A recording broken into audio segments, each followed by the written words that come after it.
مجھ ہی سے مدد چاہتے ہیں۔ سامعین، آج ہماری سورہ فاتحہ کی آیت مبارکہ نمبر 4 کی تلاوت اور ترجمہ کا شرف نصیب ہوا۔ کل ہماری گفتگو تفصیلی چل رہی تھی کہ وہ ذات جو مالک ہے یوم الدین، اس کی آپ نے تفصیل وضاحت ساری سماعت کی۔ اس کے بعد اب اچانک پہلے اللہ تعالیٰ کی صفات کا ذکر ہو رہا تھا براہ راست، اور اس وحدہ لا شریک کا ذکر تھا۔ اب اس آیت مبارکہ نمبر 4 کے اندر اللہ اور بندے کے درمیان ایک گفتگو کا آغاز ہوا ہے۔ اللہ اور بندے کے درمیان جو ایک تعلق ہے اس کا اللہ تعالیٰ نے ذکر کیا، اور ایک عابد اور معبود کا ذکر کیا گیا، اور آغاز کیا گیا ہے اِیّا سے۔ عربی زبان کے اندر جو لفظ اِیّا ہے یہ کلمہ حصر ہے۔ عربی گرامر میں نحو کے اندر اِیّا جو لفظ ہے یہ کلمہ حصر ہے، اے صاد را حصر۔ اب حصر کسے کہتے ہیں؟ ذرا یہ مشکل لفظ، اس کا آسان معنی بتا دوں۔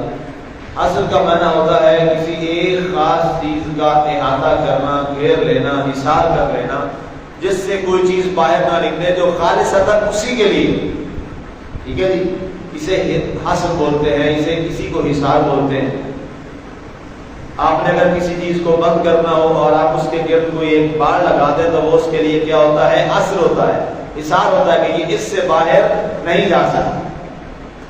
اب یہ کلمہ حصر ہے اِیّا، اور یہ بولا جا رہا ہے کس کے لیے؟ اللہ تعالیٰ کے لیے۔ اب گویا یہ جو آگے بات آئے گی وہ خالصتاً صرف اور صرف کس کے لیے ہوگی؟ اللہ کے لیے ہوگی۔ اب کلمہ حصر کیا ہے؟ ایاک۔ اب یا کے بعد جو لفظ کا ہے نا، کاف زبر کا، یہ ہے ضمیر مخاطب۔ ضمیر مخاطب حاضر کی ضمیر ہے۔ جب آپ کسی سے آمنے سامنے بات کریں جو آپ کے سامنے موجود ہو تو اس کے لیے جو ہے کاف زبر کا لفظ استعمال کیا جاتا ہے۔ اور اگر آپ کسی ایسے شخص کی بات کر رہے ہو جو وہاں پر آپ کے سامنے نہ ہو اور کہیں اور وہ موجود ہو تو اس کے لیے ہو کا لفظ استعمال ہوتا ہے، ایاہو۔ اگر فرض کیا ہم نے کسی ایسے کی بات کرنی ہو جو میرے سامنے نہ ہو، کسی اور جگہ ہو، تو ہم کیا کہیں گے؟ ایاہو۔ اب یہاں لفظ ہو نہیں استعمال ہوا بلکہ کیا ہوا ہے؟ ایاک۔ اب ایاک جو ہے یہ ضمیر حاضر کی ہے، گویا انسان حاصل بھی کر رہا ہے اور ساتھ اس بات کا اعلان بھی کر رہا ہے کہ میرا اللہ میرے سامنے ہے، میرا اللہ میرے سامنے ہے، وہ مجھے دیکھ رہا ہے، میں اپنے اللہ کو دیکھ رہا ہوں۔ ایاک، بے یقیناً صرف اے میرے مالک تیری ہی کیا نعبدو، ہم صرف اور صرف تیری ہی عبادت کرتے ہیں۔ اب یہ ہم نماز میں پڑھ رہے ہیں، قیام میں کھڑے ہیں، قیام میں موجود ہیں، اور وہاں ہم یہ پڑھ رہے ہیں ایاک نعبدو۔ کاف ضمیر حاضر کی، مخاطب کی، جو سامنے آپ کے ہے، آپ اس سے بات کر رہے ہیں۔ تو مفسرین صوفیاء کرام نے اور اس کی باطنی تفسیر یہ بیان کی ہے، اس کا باطن یہ ہے ایاک کا، کاف زبر کا باطن یہ ہے، ظاہر تو یہ ہوا کہ جو حاضر کا صیغہ ہے اس کے لیے کاف ضمیر استعمال ہوتی ہے۔ اب اس کا باطن یہ ہے کہ جب آپ کہتے ہیں ایاک، آپ اس کو حاضر کہہ رہے ہیں، تو اس کا مطلب یہ ہے کہ اب عبادت آپ کی ایسی ہونی چاہیے جب آپ نماز میں کھڑے ہوں کہ آپ رب کو دیکھ رہے ہیں اور آپ کا رب آپ کو دیکھ رہا ہے۔ اب جس وقت کسی انسان پر یہ لمحہ آ جائے اور اس کو کوئی ایسی نماز نصیب ہو جائے جس میں وہ اپنے اللہ کو براہ راست سامنے دیکھ رہا ہو،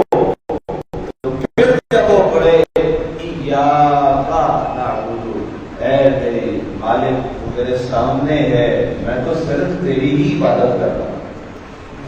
جب اس انداز میں قیام کیا جائے تو پھر اگر بازو سے تیر نکال بھی لیا جائے سرجری کر کے تو پھر پتہ نہیں چلتا،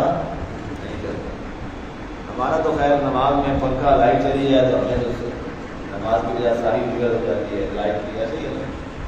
اب پتہ نہیں کتنی لمبی نماز ہوگی مرکے پسینے میں جنریٹر پتہ نہیں کو چلائے کہ نہ چلائے. ہاں جی ایسے ہی ہوتا ہے نا جی، ایسے ہی ہے نا جی، سچی بات کر دیجیے بس. ہاں جی ایاکا، اب اس کا مطلب کیا ہے؟ ابھی ہمارا ایاکا صحیح نہیں ہوا، ہماری ابھی ایاکا صحیح نہیں ہے. ہم نے کوشش کرنی ہے ایاکا کو ٹھیک کرنے. ابھی ہم نے آغاز تو کیا ہے باطنی تفسیر کا، لیکن یہ ہے بڑی خطرناک، اس میں پردہ پودہ کوئی نہیں ہوتا. ہاں جی یہ ذہن میں رکھیے گا، آپ ذہنی طور پر اس کے لیے تیار ہیں. باطنی تفسیر کے لیے پھر پردہ کوئی نہیں ہوتا، جو ساری باتیں ہوتی ہیں وہ کھل کے ہوتی ہیں. سمجھ آ گئی؟ ہاں جی جو باطن کا مطلب یہ کہ جو آپ کے اندر جو ہے اس کو آپ نکالے باہر کے. اصل بات کیا ہے؟ ایاکا. اب چونکہ ہمارا مخاطب صرف اللہ ہے اور اب نماز میں کھڑے اللہ کی عبادت میں کھڑے ہیں، اور اب تعلق کس کا ہے؟ اب کائنات کی کوئی اور چیز درمیان میں نہیں ہے، صرف دو ہیں، ایک خالق ہے ایک مخلوق ہے، ایک اللہ ہے ایک بندہ ہے. اس کے علاوہ تیسری چیز تو کوئی نہیں ہے. یہ دو چیزیں ہی ہیں، اس کے علاوہ کچھ اور نہیں ہے. نماز یہی ہے کہ جب آپ اللہ کی عبادت میں نماز میں کھڑے ہیں تو اب اس ہر چیز کی نفی ہو جائے، تیسرا کوئی درمیان میں نہ ہو، نہ آپ کی سوچ درمیان میں آئے، نہ آپ کی فکر درمیان میں آئے، نہ آپ کے خیالات درمیان میں آئے، نہ آپ کا کاروبار درمیان میں آئے، نہ آپ کی آسائش آپ کے درمیان آئے، نہ آپ کے سوچیں اور افکار اور خوشی اور غم درمیان میں آئے. جب آپ ایاکا نعبدو کا جملہ بولیں تو پھر سب کی نفی ہو جائے، کلمہ حصر آ گیا اور حصار بن جائے صرف دو کے اندر. اور وہ دو کون ہوں؟ ایک نماز پڑھنے والا اور ایک جس کی نماز پڑھی جا رہی. اگر تو یہ ہے تو پھر مبارک ہو جی، آپ نے صحیح پڑھا ہے ایاکا، پھر آپ کو مبارک ہو، آپ کا ایاکا صحیح ہو گیا، درست ہو گیا. ایاکا نعبدو آپ کا اس کا باطن ٹھیک ہو گیا. اس کے صحیح ہونے سے مراد یہ نہیں کہ آپ کا پروننسیشن ٹھیک نہیں ہے، تلفظ ٹھیک نہیں ہے، تلفظ اتنا آپ صحیح پڑھ گئے. ہاں جی باطن کا اس سے کوئی تعلق نہیں.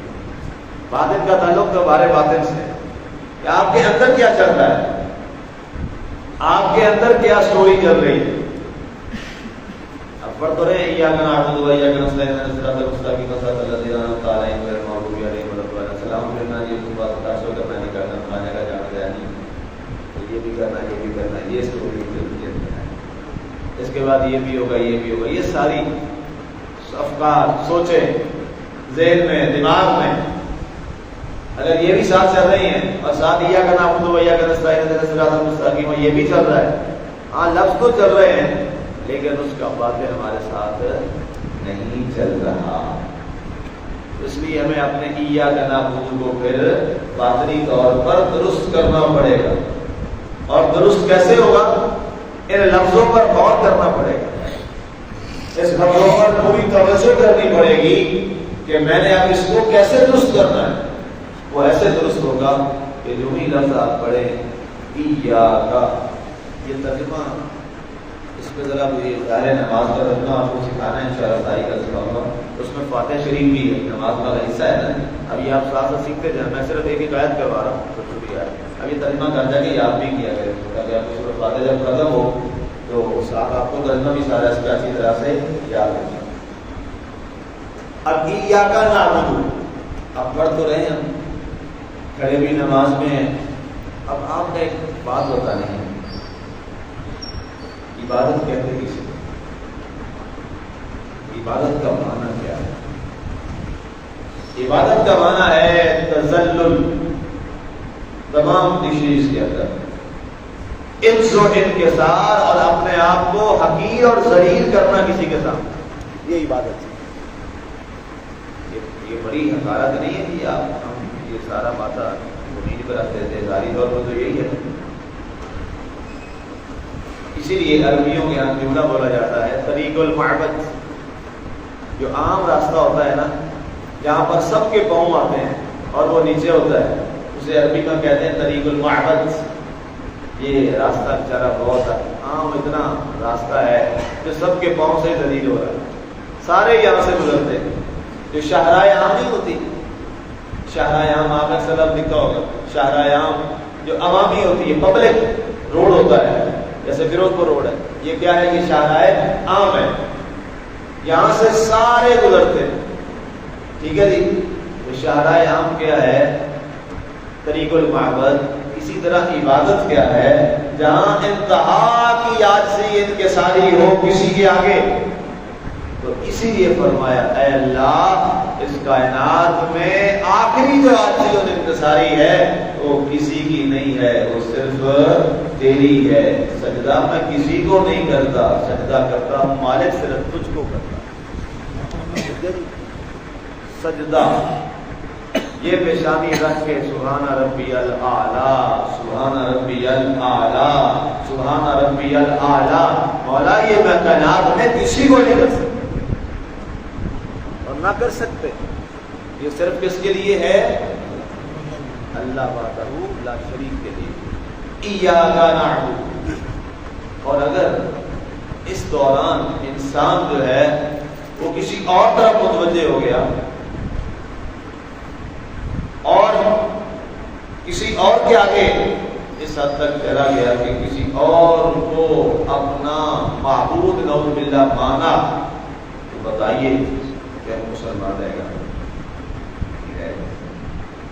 اب اس میں اہل باطن نے یہ بھی لکھا ہے کہ جب آپ نماز میں کھڑے ہیں اور آپ پڑھ رہے ہیں ایاک نعبد اور مخاطب کر رہے ہیں اپنے اللہ کو کہ اللہ میں آپ کو دیکھ رہا ہوں، آپ میرے سامنے ہیں، آپ میرے لیے حاضر و ناظر ہیں، اے اللہ میں تیری ہی عبادت کرتا ہوں. اہل باطن کہتے ہیں اگر پھر بھی خیالات اور آ رہے ہیں کسی کے تو پھر یہ نماز کے اندر ہی جھوٹ بول رہا ہے،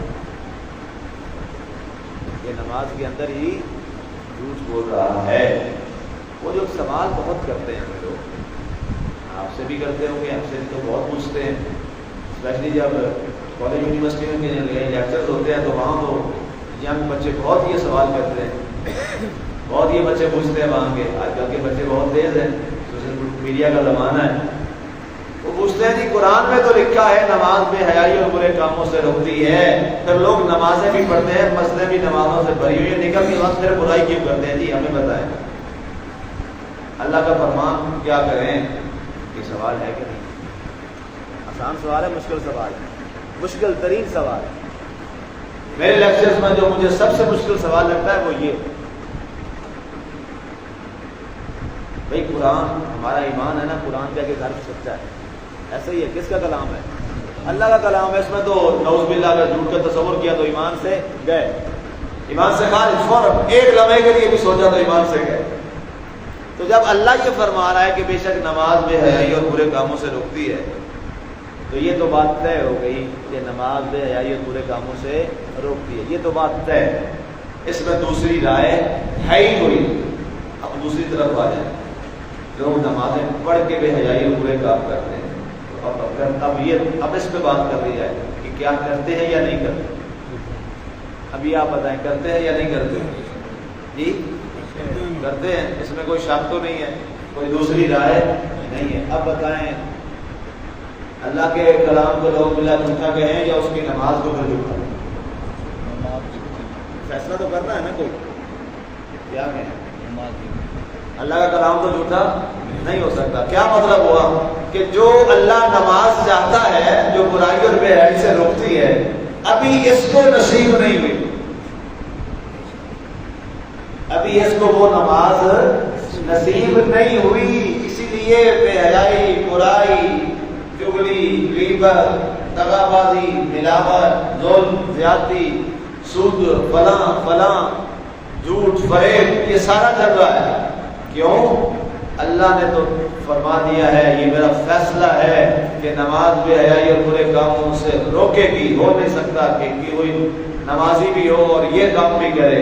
اس کا مطلب ہے ابھی وہ نمازی بنا ہی نہیں، وہ ایک ایکسرسائز کرنے جاتا ہے مسجد میں اور ایک بس نقل کرنے جاتا ہے اور اس کے بعد آ جاتا ہے، ابھی اس کو نماز نصیب نہیں ہوئی۔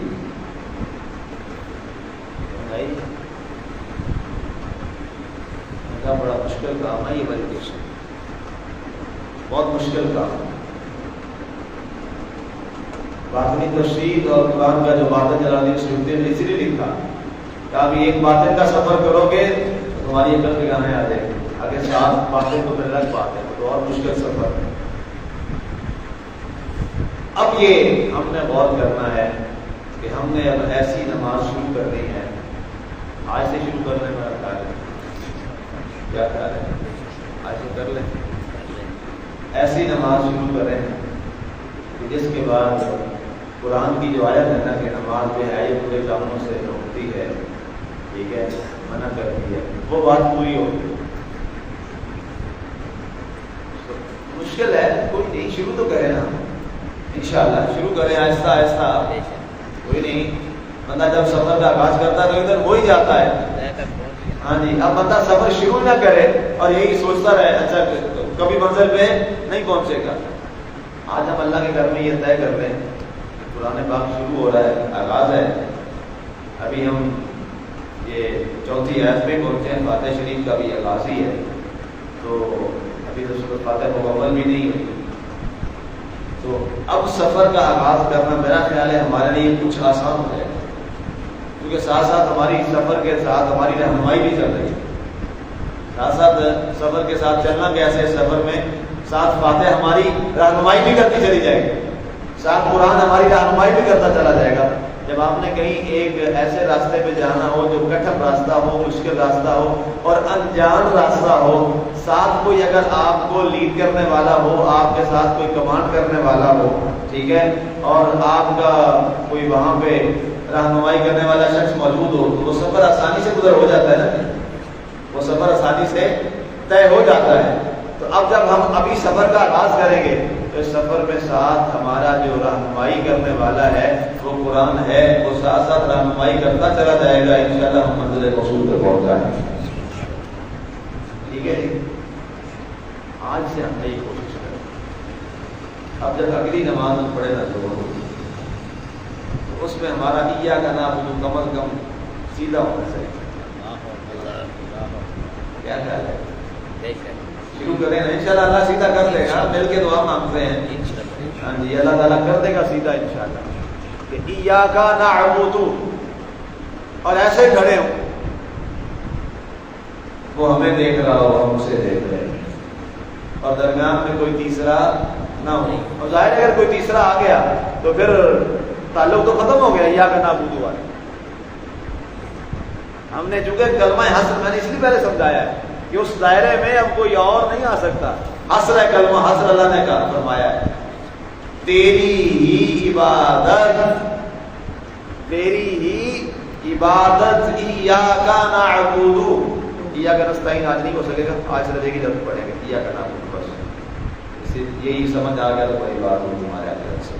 ایاک نعبد، تذلل، عز، انکسار، عبادت، سب کچھ مولا صرف اور صرف تیری ہے، صرف اور صرف تیری ہی ہے، اور اب میں کھڑا ہوں صرف تیری عبادت میں، اب میرے ذہن میں اب کوئی اور، میرے دل میں کوئی اور چیز نہیں ہے، میں نے سب نکال دی ہے، کیونکہ اب رابطہ تیرا اور میرا ہے۔ اچھا، دنیا والوں میں سے کسی کے ساتھ بھی جب آپ کھڑے ہوں تو ظاہر ہے آپ اس کے ساتھ ایک تعلق جوڑنے کے لیے، اس کے ساتھ ان ہونے کے لیے آپ اپنی ظاہری باڈی، آپ کا جسم، آپ سارا کچھ ظاہری طور پہ آپ اس کے ساتھ مینج کر لیتے ہیں کہ اس کو لگتا ہے ہاں اس کی ساری توجہ میری طرف ہے۔ مثال کے طور پہ میں درس دے رہا ہوں، آپ نے ساری توجہ میری طرف رکھی ہوئی ہے، میری توجہ آپ کی طرف ہے۔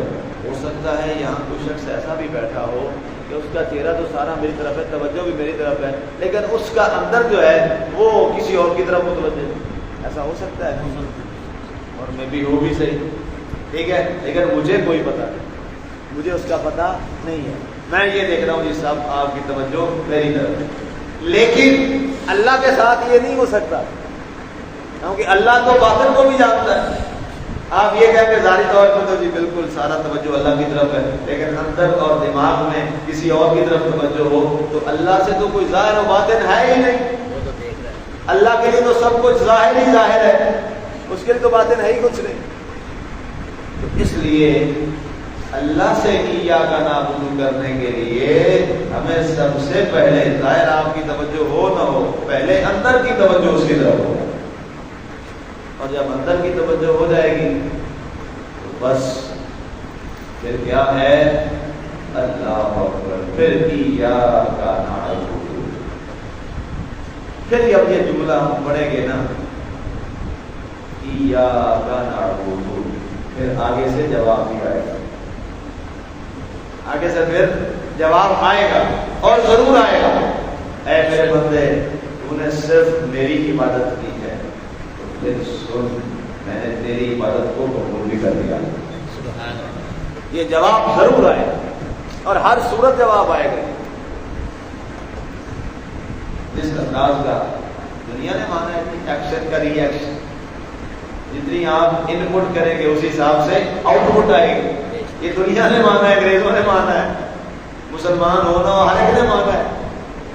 تو جتنی جتنی ان پٹ ہوگی اتنی اتنی آؤٹ پٹ ہوگی۔ جتنا آپ کا ایاک نعبد ان پٹ مضبوط ہوتی چلی جائے گی، اتنا آگے سے جواب یا عبدی آؤٹ پٹ والا اتنا ہی مضبوط ہوتا چلا جائے گا۔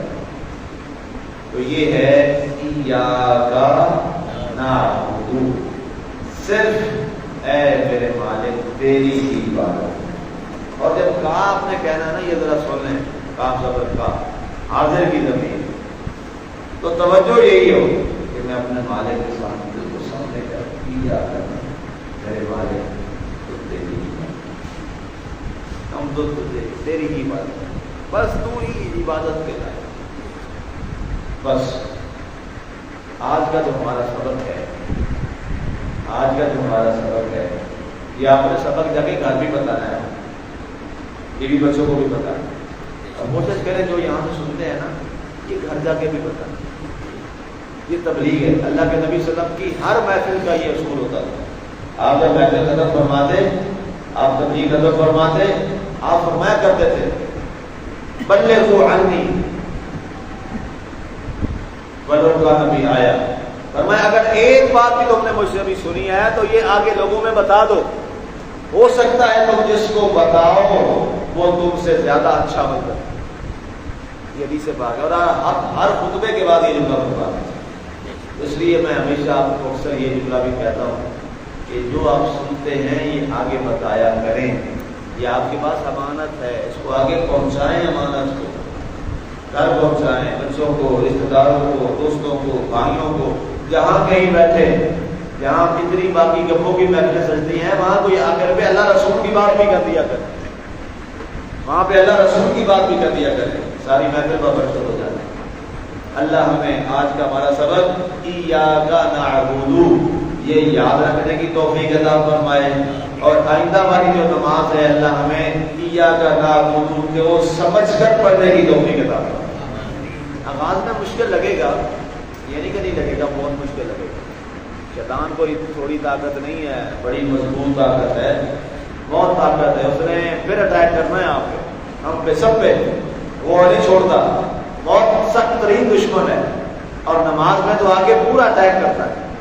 اس لیے آپ اس کا ڈٹ کے مقابلہ کرنا ہے، جس کے ساتھ ایاک نعبد کے ساتھ، اس کے ساتھ ڈٹ کے مقابلہ کرنا ہے۔ اس دشمن ظالم آئے گا، بار بار پھر سوچ ڈالے گا، پھر فکر ڈالے گا، توجہ دائیں بائیں کرے گا، آپ نے اسی پر توجہ رکھنی ہے، ایاک نعبد، آج نہیں، کل نہیں، پرسوں نہیں، یا ترسوں نہیں، لگے رہیں لگے رہیں لگے رہیں، انشاءاللہ منزل پہ پہنچ ہی جائیں گے، اور ہمارا ایاک نعبد سچا ہو ہی جائے گا انشاءاللہ۔ باطنی طور پر اللہ ہمیں عمل کی توفیق عطا فرمائے۔ کل انشاءاللہ ایاک نستعین پڑھیں، اللہ ہمیں عمل کی توفیق عطا فرمائے، آمین۔